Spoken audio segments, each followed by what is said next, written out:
Fala, meu lindo!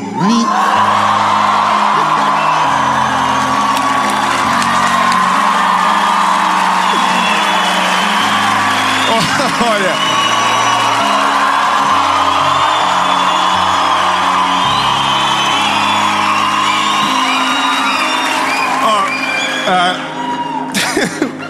A gente não combinou essa parte. Nós estamos em São Paulo e hoje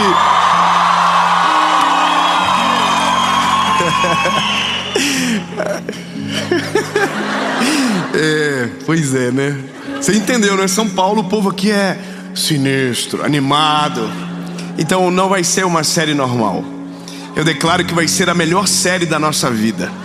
E você que está na sua casa, aonde quer que você esteja, hoje começamos uma série chamada Oásis. E essa é a primeira mensagem da série. Toda segunda-feira, 7 horas da manhã, em ponto, tem uma mensagem de Deus para você aqui no canal. Então,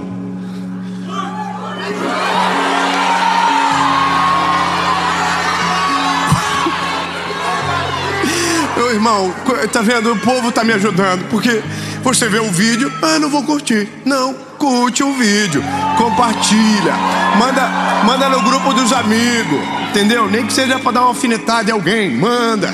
No grupo de política que dando maior rebu, manda. Entendeu? Ativa o sininho, isso, minha irmã. Ativa o sininho, que toda segunda-feira você vai ser lembrado. E por falar em mensagem que você vai ser lembrado, que bom que você chegou, porque agora nós damos início oficialmente da série Oásis. E essa palavra eu tenho certeza absoluta que Deus vai falar com você. Vamos pro vídeo.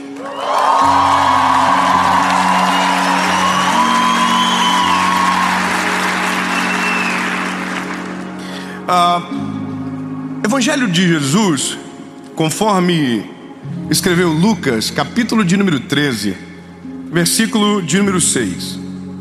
E dizia esta parábola: um certo homem tinha uma figueira plantada na sua vinha e foi procurar frutos nela, porém não achou.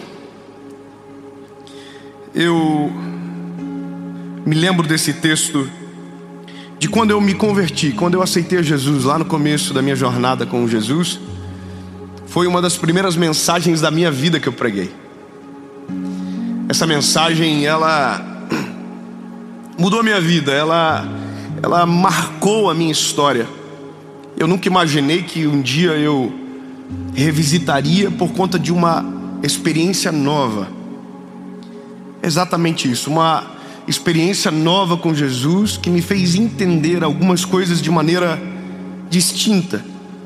Então, eu quero que você entenda que essa pergunta que vai nortear a caminhada: Deus, o que eu faço? Ou qual caminho eu devo seguir? Ou será que eu saio da onde eu estou? Que são inquietações tão rotineiras das pessoas. Essa mensagem, ela é poderosa para responder a um tempo da nossa história. Deixa eu te dizer como nasceu. Esse mês agora, eu devo ter ouvido uma das histórias mais interessantes desse ano, de 2022. Russell Connell é o que conta essa história. É chique. Russell Connell. Esse homem, em 1869, ele estava nas margens do rio Tigre, e o seu guia árabe contava milhares de histórias, mas uma história marcou ele: a história da mina de diamantes de Golconda. É um pouco estranho os nomes, mas você vai se familiarizar um pouco mais. E aí existia um homem que é o centro dessa história, chamado Ali Hafed. Esse homem tinha uma fazenda muito grande, uma fazenda que dava lucro, com animais que davam leite, com plantações, com lucro, uma boa fazenda. E esse homem era feliz com o que tinha uma esposa, filhos, era extremamente satisfeito com aquele lugar. Mas um dia ele recebeu a visita de um velho padre na sua casa, que lhe contou uma história de um lugar distante que haviam descoberto uma mina de diamantes. E o Ali Hafed perguntou para ele: e isso é o quê? O que isso implica? E o padre o explicou dizendo que um punhado de diamantes poderia tornar uma pessoa tão rica que poderia colocar seus filhos em um trono, que poderia comprar um pequeno país. E aquele homem, naquela noite, evaporou de maneira completa o contentamento no coração dele. Ele se sentia satisfeito, contente, feliz, mas aquela história daquele homem tirou a paz dele. Ele acordou feliz, próspero, e naquela noite dormiu se sentindo extremamente pobre. Na manhã seguinte procurou o padre e disse: olha, padre, eu estou com um negócio na minha cabeça, eu quero encontrar uma mina de diamantes. O que eu faço? Aonde eu encontro? E aí o padre disse: olha, se você encontrar uma areia branca com um rio que corre por cima nos altos montes, a probabilidade é muito grande de você encontrar uma mina de diamantes nesse lugar. O que Ali Hafed fez? Vendeu a fazenda, vendeu tudo o que tinha, despediu-se da esposa e dos filhos, e a palavra dele na despedida foi: não se preocupem, que quando eu voltar nós seremos extremamente ricos. E assim ele se despediu e foi embora. Visitou vários países, gastando sua fortuna em busca dessa mina de diamante. Foi para a África, para a Ásia, e no final da jornada, cansado porque não havia encontrado, ele estava em um lugar da Espanha, na beira de um mar, sem nada, falido, porque havia gastado toda a fortuna que havia juntado em busca incessante por aqueles diamantes. Bom, naquele dia ele buscou tirar a própria vida. Havia um mar muito tempestuoso, raios no céu, e ele se jogou no mar e nunca mais foi visto. Ele nunca voltou para casa. O tempo passou e o padre ainda morava no mesmo lugar. E um belo dia ele decide visitar o comprador da fazenda. E quando ele chega na casa do comprador daquela fazenda que Ali Hafed vendeu, viu no armário umas pedras pretas, cujo qual a luz que entrava na janela refletia e difundia cores coloridas naquela pedra. E ele disse para o homem: o que é aquilo? E o dono da fazenda disse: é uma pedra que eu achei no lago da fazenda. E o padre falou: não, isso não é uma pedra, isso é um diamante. E ele disse: não, é uma pedra. E o padre disse: então me leva aonde você achou. E chegaram em um lugar da fazenda, em um monte alto, com areias brancas, com um rio que corria. E o homem disse ao padre: eu achei aqui. E o padre colocou a mão por baixo, revirou a areia, e na mão dele veio pedras muito mais belas do que aquela que estava no armário do dono. Resumindo, havia uma mina de diamantes debaixo de Hafed. Havia um tesouro incalculável debaixo dele. E ele não se deu conta. Sabe o que é interessante? Essa história não é uma mentira. Essa história é real. Essa história foi contada por mais de 6.000 vezes por Russell Connell. E a mina de Golconda é a mina que gerou os diamantes mais preciosos do mundo. Inclusive, todas as pedras da coroa da rainha mãe, que agora faleceu, são desse lugar. O que me parte o coração, e eu acredito que o seu também, é imaginar que alguém perdeu tudo por algo que tinha debaixo dos olhos dele. Que alguém abriu mão de tudo que tinha por algo que sequer era tangível. Abandonou o real. E isso não aconteceu em 1869 somente. Isso acontece todos os dias. Todos os dias tem alguém dizendo: eu não sirvo para este lugar, ou este lugar não serve para mim. Todos os dias tem alguém dizendo: eu quero ir para outro lugar, eu quero uma outra família, eu quero um outro trabalho, eu quero filhos novos, eu quero algo melhor. E sabe o que acontece, lindo? Porque nós olhamos de maneira errada, perdemos a riqueza que está debaixo dos nossos olhos. Miramos errado e perdemos aquilo que Deus já colocou nas nossas mãos. Sabe esse negócio de Deus, o que eu posso fazer, o que eu faço? Às vezes Deus só está dizendo: fica onde você está, não se mova, remova a terra que está debaixo dos seus pés, que você vai ver. Tem esperança aonde você está, tem diamantes debaixo de você. Glória a Deus, eu vi um aleluia.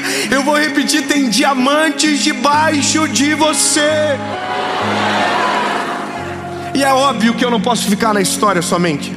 A Bíblia é o manual de regra e fé, o início, o meio e o para sempre.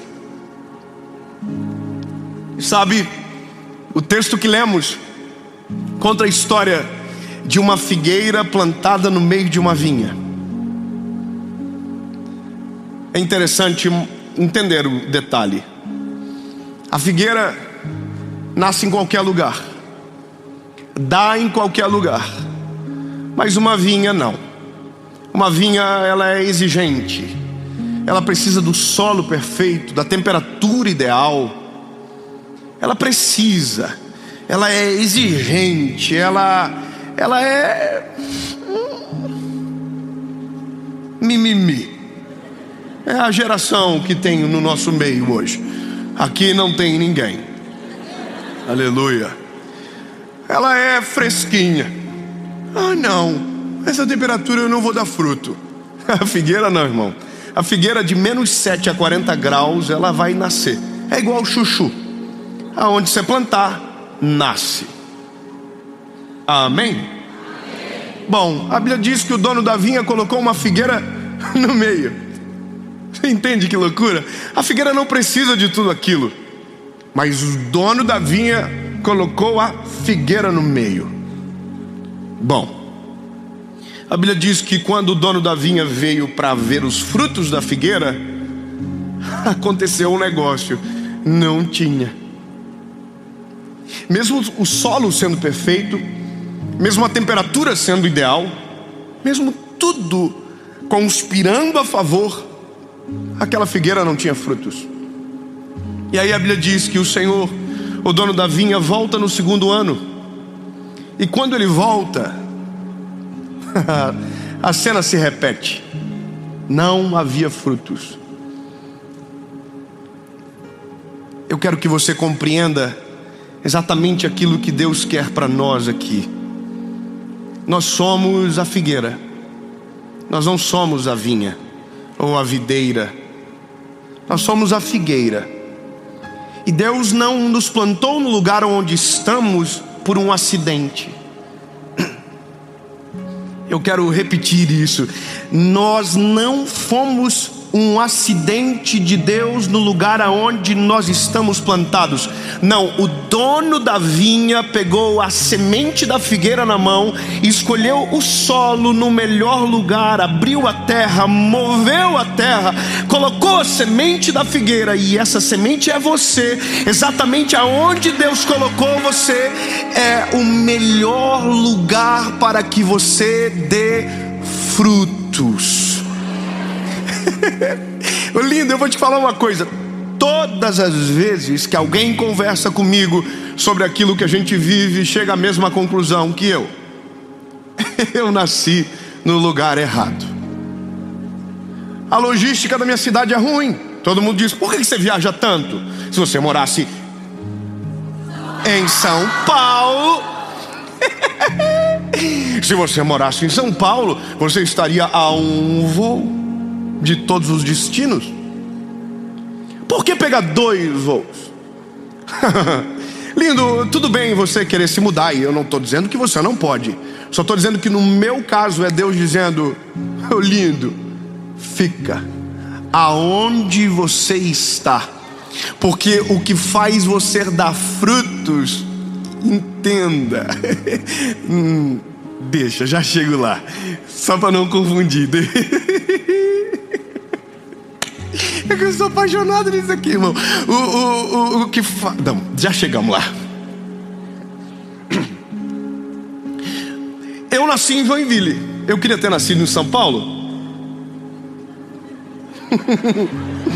Queria. Aliás, eu queria muita coisa. Eu queria ter nascido na casa do Silvio Santos.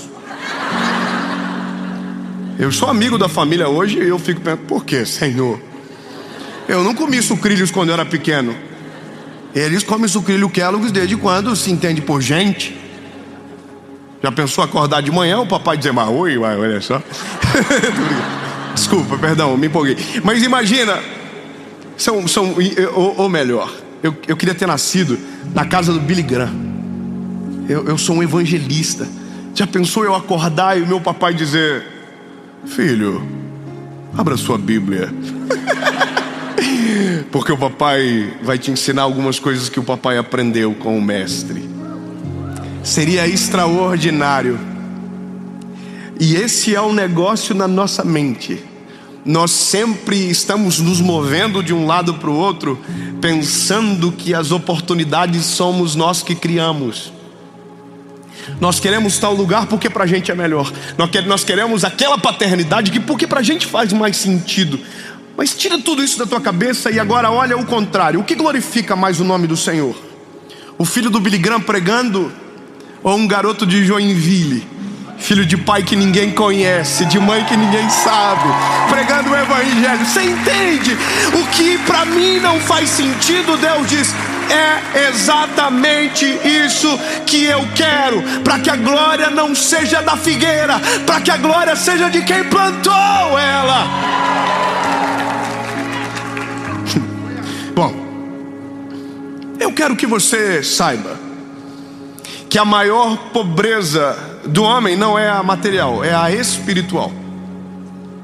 E é exatamente isso que faz as pessoas confundirem tanto a sua realidade. Grava muito bem o que eu vou te dizer, meu lindo. A nossa pobreza espiritual faz com que os nossos olhos físicos não percebam a riqueza que está à nossa volta. Somos multimilionários.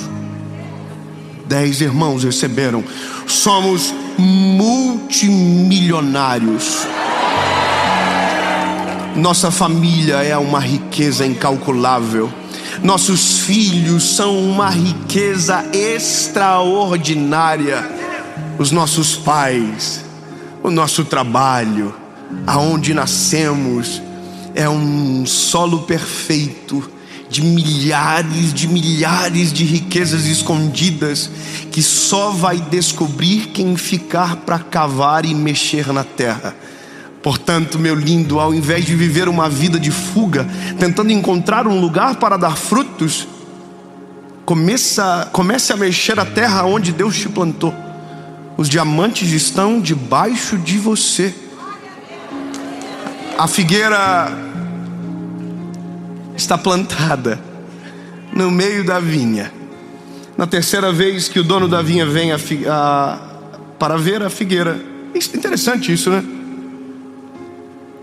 Confesso para você que me incomoda um pouco você ter uma vinha que dá lucro e prestar atenção na figueira. Você ter um monte de árvores valorosas e se preocupar com a que não vai te dar lucro. Mano, deixa eu te dar uma notícia. Não tem nenhuma videira no nosso meio aqui não, tá? Todos nós somos figueiras. Tinha gente melhor. Jesus escolheu eu e você. É difícil, né? Os irmãos até dão uma glorificadinha, mas bem de leve.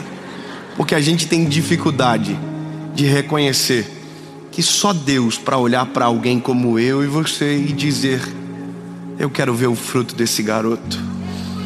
É só Deus para colocar a gente no lugar perfeito para dar frutos, no solo controlado, na temperatura ideal.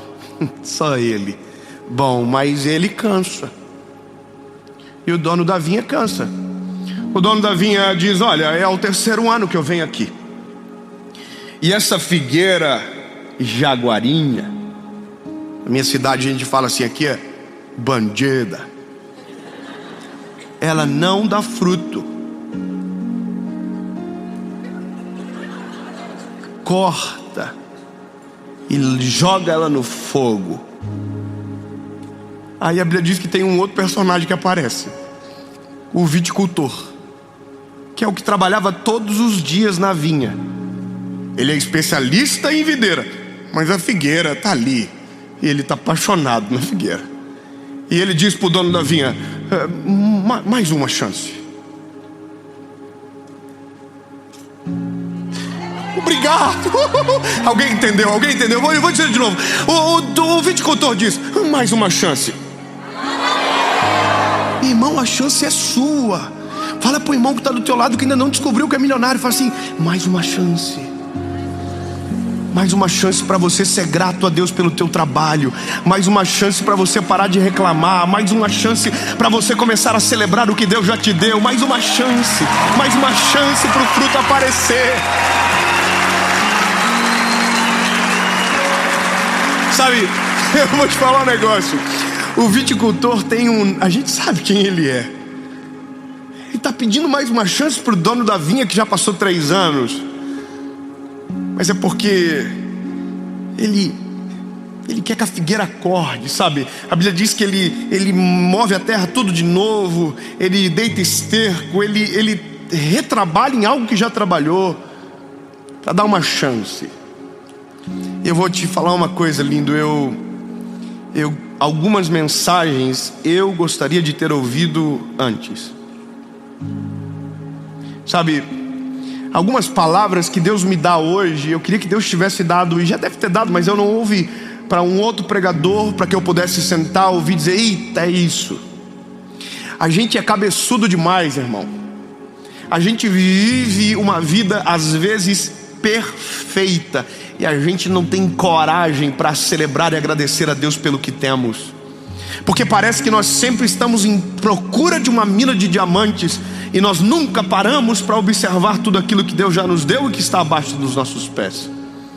Eu tinha 23 anos, por aí.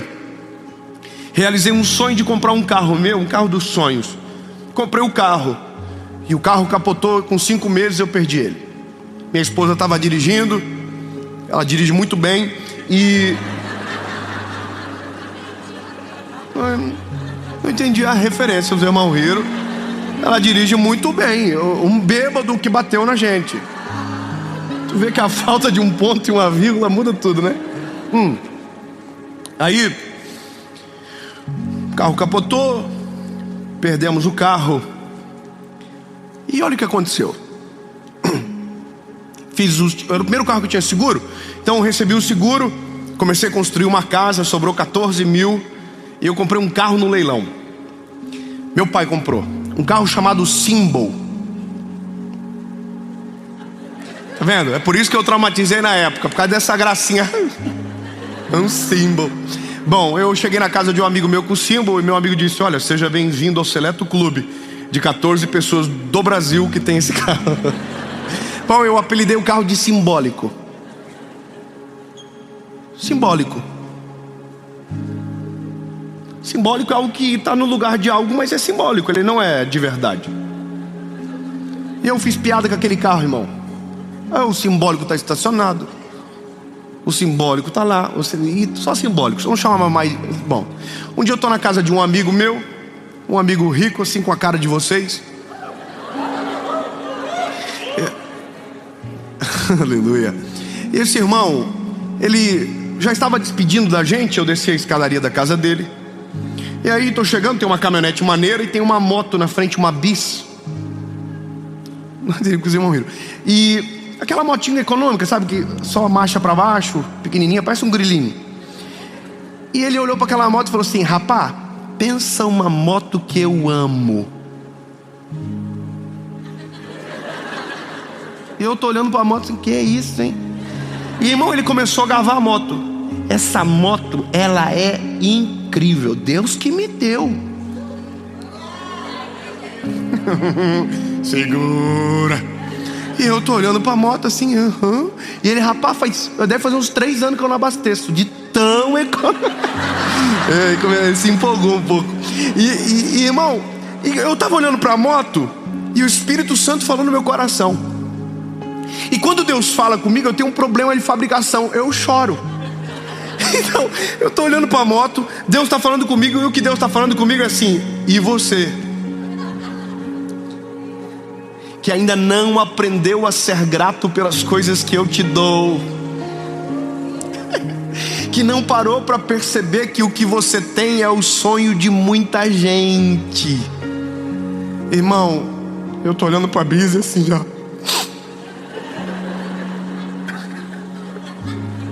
Eu comecei a chorar, o homem pensou, pronto, apaixonou pela moto. E aí eu piorei, eu chamei a minha esposa na hora, falei, vida! E a minha esposa veio, ele pensou, pronto, vai embora comprar uma. E eu entrei com ela no carro e falei pra minha esposa, amor, deixa eu te falar um negócio. Aconteceu isso, e sabe de uma coisa? Vamos agradecer a Jesus por esse carro que Ele me deu. Ele deu pra gente, amor. Vamos agradecer. E eu vou contar um negócio, irmão. Foram 45 minutos de oração. Era o deslocamento da casa do homem até a minha casa. E eu fui 45 minutos dizendo, Jesus, muito obrigado por esse carro. Maravilhoso. Olha só, Jesus, o volante. Comecei a elogiar, irmão. Sabe o que é interessante? Eu passei 6 meses só vendo ponto negativo. Mas quando eu decidi ser grato a Jesus, eu só conseguia ver o benefício do carro. E eu dizia, olha aí Jesus, geladinho, parece a Europa dentro. Irmão, eu gavei tanto esse carro que quando eu cheguei ele trancou as portas e falou, vai sair não, continua. Não, brincadeira, irmão, só porque às vezes alguém pode acreditar. Eu saí, o carro deu 2 piscadinhas, falou, eita, te amo, ó. Postou na página do Só Símbolo, encontrei um amante. Ele me ama. Irmão, eu vou te falar um negócio. Você pode ir um dia para o próximo lugar. Deus pode te levar para um outro lugar. Deus pode te dar algo melhor, um trabalho melhor, uma casa melhor. Mas sabe o que você precisa descobrir e entender? Grava muito bem o que eu vou te dizer. Deus nunca vai te dar algo melhor enquanto aquilo que Ele já te deu não for o motivo da sua gratidão. Quando você não celebra, quando você não agradece, quando você não entrega ao Senhor em gratidão, dizendo muito obrigado, dificilmente Deus vai te levar para um próximo nível. Porque se tem algo que destrava você para viver novas estações, é viver de maneira plena, completa e satisfeita meu Deus do céu, a estação que Deus te deu para viver agora. Então lindo. Obrigado, irmã. Então lindo, antes de terminar esse vídeo, procura os teus filhos, chama ele e diz, oh meu Deus, coisa linda. Às vezes faz tanta bagunça que eu não aguento mais. Mas Jesus, obrigado, abençoa. Vai no seu carro que você reclama a semana toda, entra nele e diz, Jesus, muito obrigado, Senhor. Pode não ser o melhor, mas é o que eu tenho agora. Muito obrigado, Jesus. Vá para o seu trabalho, entra, abençoa todo mundo, abençoa até a Jéssica que recebeu aumento e você não. Sabe, tem uma Jéssica no meio que ficou feliz aí, ó. Profético. Você entende? Abraço, chefe, de obrigado, Jesus. Espera uns 5 dias para a mensagem trabalhar bem em você, mas depois faz. Mas entenda, você não precisa ir para um outro lugar para ser rico, para ser feliz, para ser satisfeito. Você só precisa entender que toda a riqueza que você precisa, Deus já colocou debaixo dos teus pés. Aprenda a desfrutar de cada estação. E a figueira? Preciso concluir a figueira. Bom, irmão, ninguém sabe. O senhor sabe o que rolou depois? Não conta. Só fala que a figueira teve mais uma chance. Eu não sei o que vai acontecer depois com você, mas eu sei que hoje Deus está te dando mais uma chance.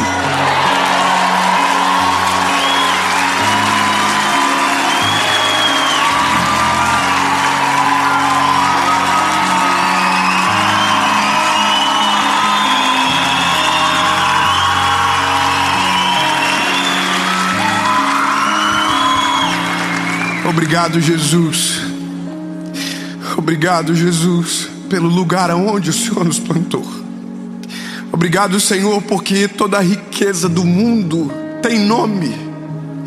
É Jesus, e nós te conhecemos.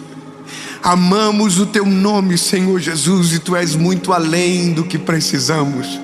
Mas com tua infinita graça nos permite viver estações, desfrutar. E Jesus, entendemos que não precisamos ir para outro lugar para encontrar a riqueza que o Senhor já nos deu. Está debaixo dos nossos olhos, Senhor.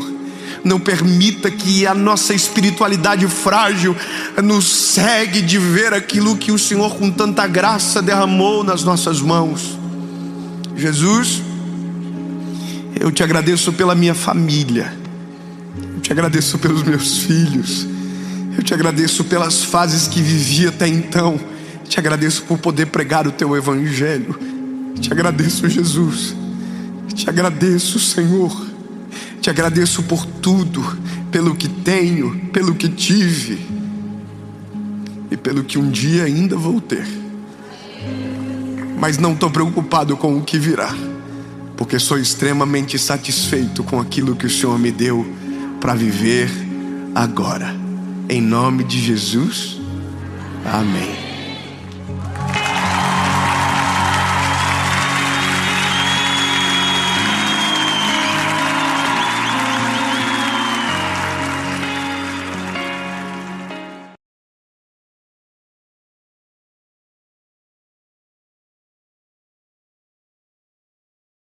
를 요리합니다. 조교님, 평범하다는 건 정말 축복이에요. 이의. 그녀가 내 옆에 앉았을 때 그녀의 눈은 내가 입고 있는 잠옷에 머물렀다. 슈퍼모델도 취향이 좋군요. 빅토리아 시크릿의 여름 한정 모델이죠. 지난번에 사고 싶었는데 시간이 없어서 못 샀어요. 다음날 그 식사부터 아내는 바로 나를 안아주고 달래주었다. 아내, 나는 크림소스에 우동을 곁들인 반텟이 땡겼다. 나는 요리를 너무 많이 한다. 가끔 좀 가져다 드릴 수 있어요. 알았죠? 나는 그의 큰 개 모습을 참을 수 없었다. 그가 내 성기에 들어왔을 때 내 마음은 즉시 부드러워졌습니다. 어떻게 거절할 수 있죠? 그 이후로 매일 설거지를 바꿔 애프터눈 티를 만들고 오늘까지 택시를 타고 20분 넘게 그의 연구실까지 갔습니다. 병원으로 돌아와서 일을 그만두었습니다. 내 머릿속의 모든 이질적인 조각들이 갑자기 완전히 하나로 합쳐졌습니다. 나는 갑자기 의자에서 일어났다. 그리고 서둘러 병원으로 가서 수술을 받았지만 내 심장의 가시는 점점 더 깊숙이 찔렸습니다.